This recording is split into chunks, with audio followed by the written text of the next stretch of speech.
안녕하세요. 반갑습니다. 비트코인 뉴스팡입니다. 시티그룹의 베팅, 비트코인 내년 14만 달러 간다. 상승 여력 60% 이상이라는 기사 먼저 전해드리도록 하겠습니다. 도움이 되신다면 좋아요, 구독, 댓글 달아주셔서 최대한 빠르게 정보 받아보시길 바라겠습니다. 자, 시티그룹이 비트코인에 대해 향후 12개월 내에 14만 3천 달러, 약 2억 1,100만 원까지 상승할 수 있다라는 아주 긍정적인 전망을 내놓고 있습니다. 이 상장지수 펀드의 수요 회복과 글로벌 증시의 강세, 그리고 미국의 디지털 자산 법제화가 주요 촉매로 꼽히고 있습니다. 근데 뭐 약세 시나리오도 있습니다. 이 강세 시나리오만 있는 거 아니고 경기 침체 시나리오에서는 이제 78,500달러까지도 조정이 나올 수 있다라고도 경고를 하고 있습니다. 투자 수요가 이제 급증할 경우 최강에는 뭐 189,000달러까지 상승 가능성이 있다라고 보고 있는데요. 지금 시티그룹 애널리스트들이 공동 작성한 보고서에 따르면 비트코인은 내년까지 14만 3천 달러까지 상승할 수 있다라고 하는데, 결국 ETF 수요 회복과 이 증시 강세가 맞물리면 비트코인이 한 단계 더 상승할 여력이 있다라고 보고 있습니다. ETF의 수요를 이제 회복하는 것들은 한 번 더 지켜봐야 될 것 같은데, 우선 이제 유동성이 많이 미국에 이제 풀리느냐, 이것들을 한번 봐야 되고요. 그리고 지금 이제 거래소에서 거래되는 부분들이나 아니면 이제 기관들이 대부분은 거래를 할 때 이제 개인적으로 비트코인 매수를 개인 지갑에 이제 자신의 지갑에 넣어놓는 것들도 있지만, 일반적으로는 ETF를 많이 이용합니다. ETF가 훨씬 더 이제 간편하고 이 법적인 부분이나 뭐 세금적인 부분, 이런 부분을 굉장히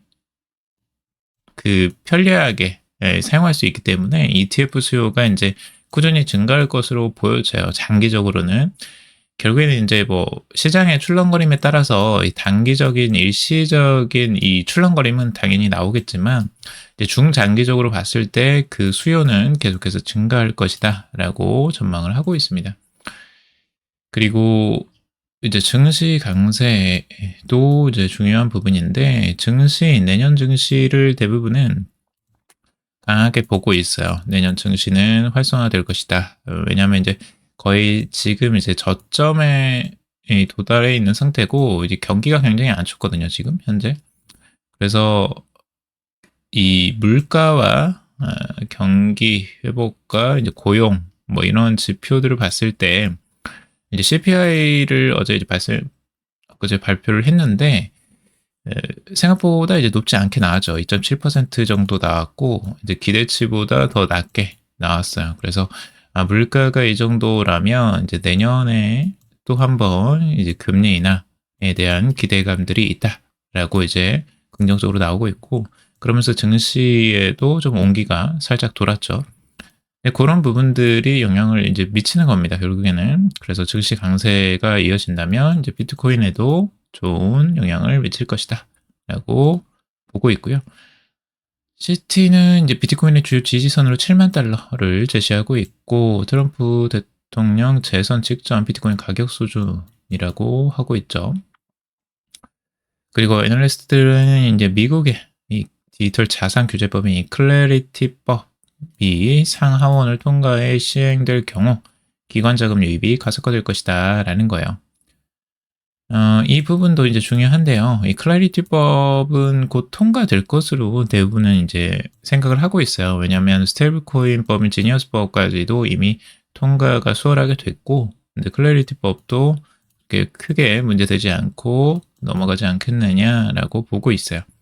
그래서 내년쯤, 올해는 지금 이제 지나갈 것 같고, 내년 초쯤 아마 클래리티법이 확정되지 않을까라고 보고 있어요. 클래리티법을 조금 더 이제 구체적으로 여러분들에게 설명을 드리자면, 우선은 이 디지털 자산 이제 규제법인데, 명확하게 자산의 성격에 따라 규제 주체를 명확히 나누는 거예요. 그래서 디지털 상품은 지금 미국 상품 선물 거래 위원회에서 주관하고, 증권은 이제 증권거래위원회가 감독을 하도록 이제 규정을 하는 겁니다. 근데 그전에는 막 이제 섞여 있었어요. 이 증권거래위원회가 이제 디지털 자산까지도 같이 증권이다, 뭐 아니다, 이런 논란들이 많았는데, 그걸 명확하게 이제 규제를 딱 나누는 거예요. 그래서 이렇게 나누게 되면 장점은 뭐냐면 이제 디지털 자산 같은 경우는 증권거래법상의 등록 의무를 면제받게 돼요. 그래서 요 이제 복잡한 이 증권법을 따르지 않아도 되기 때문에 상대적으로 조금 더 자유롭게 이제 거래가 가능하고, 기관들도 이런 부분들에서 이제 명확성이 나왔기 때문에 투자가 이제 본격적으로 들어올 수 있다라고 설명을 하고 있습니다. 그래서 그런 부분들 염두에 두시고 한번 보시길 바라고, 내년에 그래서 이제 그런 부분들이 명확하게 풀리면 확실히 이 디지털 자산 시장으로 자금이 들어올 것이다 라고 기대를 하고 있는 겁니다. 자, 그리고 암호화폐 모두가 던질 때 고래만 복귀 13년 만에 매집량 역대 최대라는 기사입니다. 베테랑 트레이더인 댄 감바데오가 자신의 유튜브 채널을 통해서 2025년 암호화폐 시장의 암호화폐 행정부의 출범과 스테이블코인 규제법인 지니어스법의 승인, 그리고 알트코인 현물 ETF의 출시, 그리고 대형은행의 시장 진입, 이거 계속 소개해 드렸죠. 뭐 대부분의 은행들, 시티은행도 그렇고 뱅크 오브 아메리카도 그렇고 뭐 엄청난 은행들, 대형 은행들이 다 들어왔습니다. 자, 그리고 기준금리 3차례 인하 등 우호적 재료에도 불구하고 2022년 약세장보다 체감 성과가 나빴다라고 진단을 하고 있어요. 상당히 안 좋았죠. 2025년 후반에 굉장히 안 좋게 이 시장의 상황이 안 좋아졌는데, 네, 이 괴리를 두고 시장이 틀린 것이 아니라 유동성이 완전히 말라 있었던 구조적 결과이다라고 보고 있어요. 그래서 유동성에서 이제 그 원인을 지금 찾고 있습니다. 비트코인 같은 경우는 유동성이 굉장히 민감하고 빨리 반응하는 그런 현상들이 있습니다. 주식보다도 훨씬 더 빠르게 움직이죠. 그래서 그런 부분들을 좀 반영하고 있다라고 보고 있고, 지금 이제 양적 긴축에 대해서 이야기를 하고 있는데, 양적 긴축이 이제 종료가 됐죠. 12월 1일에 미국에서. 그래서 3년에 걸친 양적 긴축이 마무리되면서 더 이상 이제 유동성 흡수 압력이 사라졌다라는 거예요. 근데 이 효과가 이제 바로 나타나는 게 아니고 지금 불과 이제 17일 전에 있었다라고 하는데, 조금 이제 지나긴 했죠. 근데 아무튼 이게 얼마 안 됐다는 거예요. 시간이 걸린다. 결국에는 양적 긴축이 효과가 나오려면. 그래서 시장에 아직 그 변화를 가격에 반영하지 못하고 있다라고 보고 있고요. 그리고 PMI 지수도 여기서 중요하게 보고 있는데, PMI 이제 구매 관리자 지수입니다. 실물 경기와 위험자산 흐름을 선행하는 지표인데, 현재 기록적인 장기 수축 국면에 이제 머물러 있다라는 겁니다.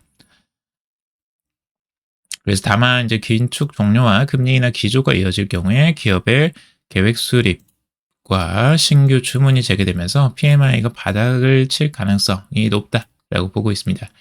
PMI는 항상 이 경기가 좋아지기 전에 먼저 바닥을 찍는 경향이 있기 때문에 이런 현상을 이야기하고 있고요. 감바데오는 비트코인 고래들이 최근 13년 중에 가장 공격적인 매집에 나섰다라고 이야기를 하고 있어요. 이는 개인 투자자가 이탈하던 과거 강세장 초입과 유사한 패턴이 있고, 개인 투자 심리가 극단적으로 비관적일 때 스마트 머니는 조용히 포지션을 쌓아왔다라고 하고 있죠. 그는 단기적으로 추가 조정 가능성을 배제하지 않으면서도 현재 국면을 새로운 장기 약세장의 시작으로 보기는 어렵다라고 선을 긋고 있습니다. 2019년 양적 긴축 종료 이후에도 한 차례 큰 조정이 있었는데, 이는 약세장의 출발이 아니라 마지막 하락에 가까웠다라는 점을 근거로 들고 있습니다. 그래서 지금은 포기할 시점이 아니라 계획과 리스크 관리를 유지할 계획 구간이다라고 보고 있죠. 중장기적으로 보면 이제 이런 부분들도 참고할 만한 것 같아요.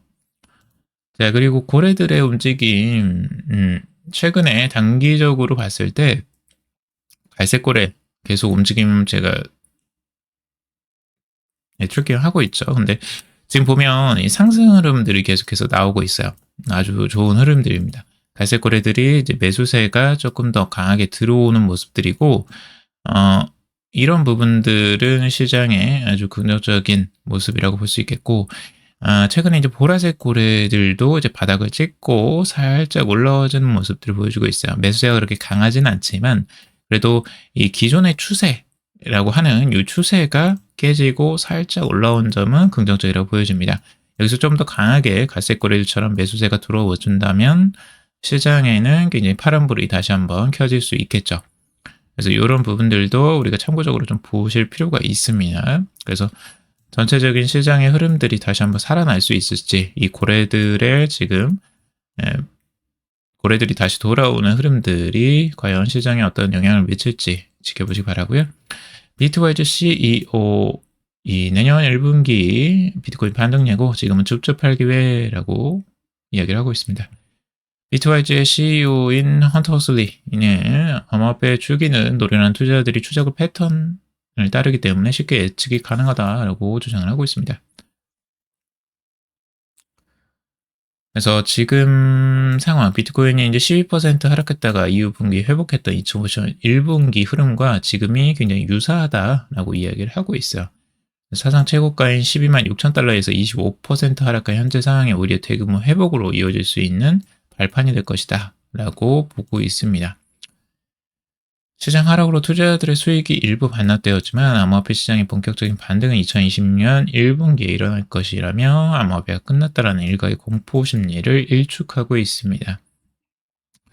가격의 등락 패턴이 역사적으로 일정함에도 불구하고 투자자들은 매번 놀라워한다며 지적을 하고 있고, 하락장에서 공포에 질렸던 투자자들이 시장 회복에 다시 놀라움을 표현하는 것은 일반적인 현상이다 라고 하고 있습니다. 시가총액도 지금 이제 4조 2천억 달러까지 찍다가 2조 9,700억 달러 수준으로 지금 감소한 상태인데요.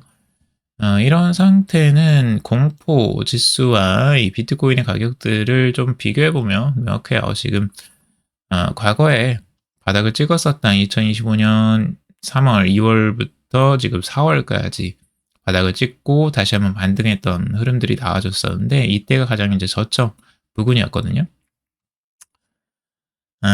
쌍바닥을 그리면서 이제 올라왔던 흐름들인데, 이것도 이제 비슷한 패턴들이 지금 또 나오고 있어요. 쌍바닥을 10 찍고 다시 10 찍고 11 찍고 이 정도요. 그러니까 공포지수도 지금 쌍바닥을 찍는 흐름들이 나와 주었고, 이 흐름들이 이제 비트코인에도 과거에 비슷한 패턴들이 나왔다는 거죠. 요때예요. 요때 지금 이제 이때는 3월이죠. 공포지수가 좀 더 극단적일 때 2월 말 정도에가 지금 바닥을 찍었고요. 그러니까 공포지수가 먼저 바닥을 찍어요. 그리고 그 다음에 이제 비트코인이 바닥을 찍고요. 그 다음에 다시 한번 바닥을 찍고 올라오는 흐름들 나오죠. 그러니까 지금 이제 공포지수가 먼저 선행적으로 바닥을 찍고 그 다음에 반등이 나오는 흐름들이 뒤에서 조금 더 나와줬습니다. 이때에도. 근데 이걸 이제 다시 한번 반복할지는 한번 지켜봐야 되고, 우리는 이제 기본적인 패턴들을 역사적으로 다시 한번 반복할지 안 할지를 기본 데이터를 통해서 우리는 다시 한번 추측을 해볼 뿐이죠. 그래서 이런 기회가 다시 한번 올지 한번 볼 필요가 있고요.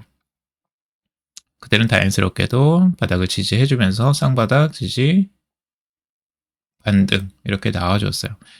이때도 이제 기간상으로 여러분들 보면 한 달 정도 걸리거든요. 그러니까 한 달이 좀 넘었어요. 이때 바닥 찍고 이때 바닥 찍고.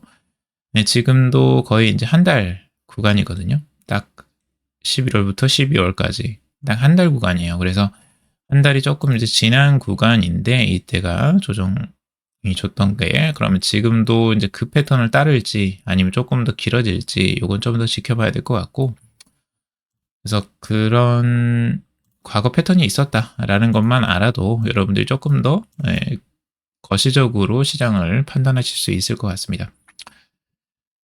자, 그리고 제가 분석할 것 또 하나 가져왔는데요. 여러분들 이것도 재밌어요. 이것도 한번 깊이 있게 보시면 좋은데, 자, 비트코인의 과매수 과매도를 이제 평가하는 MVT입니다. MVT는 이제 비트코인 시가총액 대비해서 온체인 거래량의 이제 비율을 나타내는 지표라고 보시면 되는데, 이 골든 크로스 지표가 최근 0.58에서 0.32까지 반등을 했다라는 겁니다. 그래서 과거 상태에서 벗어났다라고 암호화폐 애널리스트 뭐래도 DV가 크립토커런트 기고문을 통해서 이제 전하기도 했는데, 해당 지표가 2.2 이상이면 이제 과매수, 2.2 이상이면 이제 과매수 국면이고, 마이너스 1.6 미만이면 이제 통상 과매도 상태다라고 이야기를 합니다. 그래서 NVT 골든크로스 지표는 이번 사이클에서 역대 가장 낮은 수준까지도 이제 기록을 했고, 과거 이제 바닥을 찍었을 때 이럴 때가 있었죠. 이럴 때 단기적인 바닥에서 이제 많이들 나온 것을 볼 수가 있고요. 이번에도 그 바닥을 한번 찍어주고 지금 반등하는 흐름들이 나와주었다. 그래서 점진적인 회복세가 똑같이 나오지 않겠느냐라고 전망을 하고 있는 겁니다. 그래서 이 부분들이 이제 예상대로 흘러갈지는 한 번 더 지켜보아야 되겠지만, 뭐 참고적으로 볼만한 하나의 지표이긴 합니다. 바닥권에서 많이들 이렇게 반등이 나왔는데, 뭐 반등이 크게 나오지 않을 때도 있어요. 실제적으로 살짝 나오고 다시 한번 또 하락했던 구간들도 있었기 때문에, 이걸 이제 뭐 맹신할 수 있는 지표는 아니지만 그래도 참고는 해볼 수 있다. 많이들 바닥권에서 똑같이 발생했던 것들이 있으니까요. 확률적으로는 높죠. 그리고 비트코인 역대급 저평가 신호 포착 분석가들 곧 대규모 반등 시작될 거, 뭐 이런 기사들 꽤 많이 나오고 있네요. 분석가 젤 같은 경우는 역사적 주간 RSI가 이 수준에 도달하면 주의를 기울여야 한다라고 이야기를 하고 있습니다. 지금 RSI가 이제 최저점까지도 거의 근접을 했어요.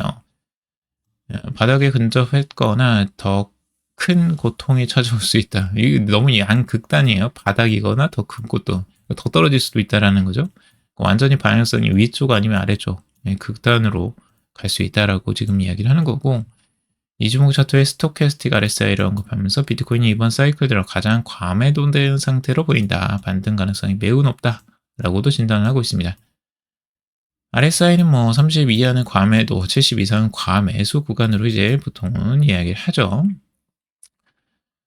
과매수, 이제 RSI를 보고 무조건 이제 반등을 하느냐를 봤을 때, 과매도 되었을 때 추가로 49% 하락했을 때도 있었고, 2020년에도 58% 더 떨어졌다. 바닥 형성은 생각보다 오래 걸릴 수 있다. 그래서 예상보다 더 큰 고통을 수반할 수도 있다라고 전망을 하고 있어요. 그래서 이제 팩트 체크를 한번 해야죠. RSI가 이제 과연 바닥을 찍었을 때 우리는 어떤 현상들을 봤었나? 지금까지 이제 바닥을 찍었을 때, 이때는 정말 이제 바닥이에요. 찐바닥 구간이지만, 그렇다고 해서 뭐 이때 저점을 찍었지만 뭐 바로 반등이 살짝 나와줬고, 다시 한번 또 저점을 다시 한번 확인하는 구간들이 나와줬죠. 그래서 이런 구간들이 오랫동안 이어질 수 있다. RSI가 뭐 이쪽에 바닥에 찍고 과매도 국면에 들어왔다고 해서 무조건 막 이렇게 상승하는 건 아닐 수 있다라는 건데, 중장기적으로는 바닥이 맞죠. 이쪽에서 크게 보면.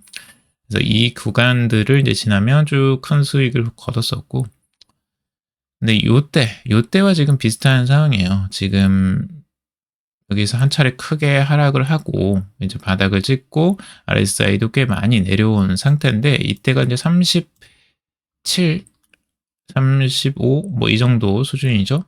딱 이 수준에 와 있어요. 그래서 여기서 과연 이제 살짝 요렇게 바닥을 찍고 반등이 나오고 다시 한번 이렇게 떨어질지, 아니면 여기서 쭉 올라가는 흐름들이 반대로 나와줄지, 요건 이제 조금 더 지켜봐야 될 것 같고, 이 패턴이 나와준다면 그래도 반등이 나와주기 때문에 여러분들에게 좀 기회를 주는 현상이 나타날 수 있을 것 같고요. 그래서 RSI는 상당히 과매도된 상태는 맞습니다. 지금 현재도. 근데 추가적인 뭐 하락세도 근데 이제 무시를 못하는 상황이기도 합니다.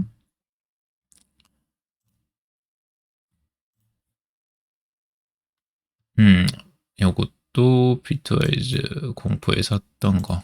그리고 이제 암호화폐 보통 개인 투자자 SNS 전망과 반대로 흘러가라는 기사입니다. 대부분의 이제 개인 투자자들의 소셜 미디어에서 내놓은 전망들과 반대로 흘러가는 경향들이 있다라고 비트코인 가격에 대해서 이야기를 하는데, 센티멘트는 역사적으로 SNS에서 이 비트코인과 이더리움에 대한 상승 전망이 많았을 때가 가격이 하락했고, 반대로 하락 전망이 많을 때가 가격이 상승했다라는 겁니다. 개인 투자자들이 이 생각하는 것과 완전 반대로 흘러간다는 거예요. 지금도 여러분들이 한번 생각을 해보세요. 지금 이제 더 떨어진다라는 쪽 개인 투자자들의 SNS가 더 많을까? 아니면 올라간다라고 생각하는 SNS가 더 많을까요? 저는 이제 더 떨어진다라고 생각하는 쪽이 훨씬 많다고 생각을 합니다. 그래서 지금 상황에서는 다들 공포 상태에 있기 때문에 지금 더 떨어지는 거 아니야? 너무 불안한데? 막 이렇게 이제 생각하는 사람들이 훨씬 많다는 거죠. 그런 구조, 심리를 우리는 조금 더 깊이 있게 볼 필요가 있고, 그래서 좀 떨어져서 여유 있게 좀 시장을 바라보시는 게 좋습니다. 주봉 RSI 이것도 또 이야기 나오고, 지금 아크인베스트 코인베이스 주식 또 샀다. 4일간 300억 원 계속해서 사고 있어요. 코인베이스 주식을 이제 아크인베스트에서 계속해서 투자를 하고 있습니다. 지금 이렇게 이제 하락하는 장에서도 꾸준하게 사 모아 가고 있다는 거예요. 왜 살까? 인베스트는 이런 생각들을 한 번쯤은 해보실 필요가 있죠. 자, 블랙록 IBIT 가격 하락에도 뭉칫돈 비트코인 고저적 수요 확인이라는 기사인데, 요건 넘어가도록 하겠습니다. 그리고 국내 코인 발행 9년 만에 허용을 추진한다라는 소식입니다. 해외 발행 후 우회 상장 관행 개선. 다행히도 국내에서 코인 발행이 이제 내년부터 허용될 전망이다라고 하고 있습니다. 19일 인수한 금융위원회 디지털 자산 기본법 이 규율 주요 내용이 2017년 9월 전면 금지됐던 국내 가상자산 상장 허용 등을 담고 있다라고 하는 겁니다. 굉장히 중요하죠. 국내에서도 이제 ICO가 이제 다시 재개될 수 있게 되었어요. 굉장히 잘한 내용이라고 저는 생각을 하고 있고, 이 국내 코인 발행 시장들이 이제 커져 가야 돼요. 시장을 키워가기 위해서는. 여기에 버블도 있고, 굉장히 이제 심각한 점도 당연히 있고, 사기들도 당연히 있을 수 있겠죠. 사기는 잘 이제 대처를 해야 되고, 이거 잘 잡아야 되는 거고, 버블도 시장이 발생하면 나타날 수밖에 없습니다. 주식이든 모든 자산 시장은 버블이 나올 수밖에 없는 구조이고, 그걸 모두 다 때려잡겠다 이런 생각으로 하면 모든 시장을 다 막아버리는 거죠. 그러면 시장 자체의 새싹도 아예 자라나지 못하는 그런 게 돼버립니다. 그래서 결국은 시장을 다시 한번 키울 수 있는 게 필요한 거고, ICO는 꼭 필요하다라고 생각을 하고 있었습니다. 그래서 우선은 코인 시장을 열고 이제 USDT나 USDC 같은 해외 스테이블 코인을 한국에서 이제 물리적 거점이 없으면 국내 거래도 이제 불가능하다라고 하는데, 이것도 어느 정도 잘한 일이죠. USDT나 USDC가 직접적으로 이제 막 거래가 돼버리면 실제적으로 이제 원화에 대한 약세나 이런 것들이 계속해서 강화되기 때문에 이런 부분을 좀 막을 필요는 있죠. 일부는. 그래서 원화 스테이블 코인이 조금 더 이제 사용량을 늘리게 하는 쪽으로 가는 게 지금은 좀 올바른 방향이다라고 생각이 듭니다. 이런 시장 상황들 여러분들이 전체적으로 한번 쭉 말씀을 드렸고, 시장 불안불안하게 이제 움직이는데 여러분들 너무 크게 심리적으로 흔들리지 마시고 좀 장기적으로 쭉 보시면서 한번 가셨으면 좋겠습니다. 다행히도 바닥권에서 살짝 매수세가 들어오고, 고래들의 움직임도 크게 나쁘지는 않습니다. 크게 매수가 들어온 건 아니지만 그래도 뭔가 바닥에서 조금씩 뭔가 매수하는 흐름들 눈치 보면서 들어오는 그런 흐름들도 살짝은 있습니다. 그래서 길게 보시고 투자 천천히 한다라고 생각을 하시면서 좀 보셨으면 좋겠습니다. 자, 오늘 여기까지 정리해봤습니다. 여러분들 도움이 되셨길 바라고, 도움이 되셨다면 좋아요, 구독, 댓글, 알림 설정하셔서 최대한 빠르게 정보 받아보시기 바라겠습니다. 투자에 관련된 정보들 참고사항일 뿐이고 조언이 아니니 투자하실 때 여러분들 스스로 꼭 판단하시고 결정하시기 바라겠습니다. 금일도 방송 들어주셔서 감사합니다.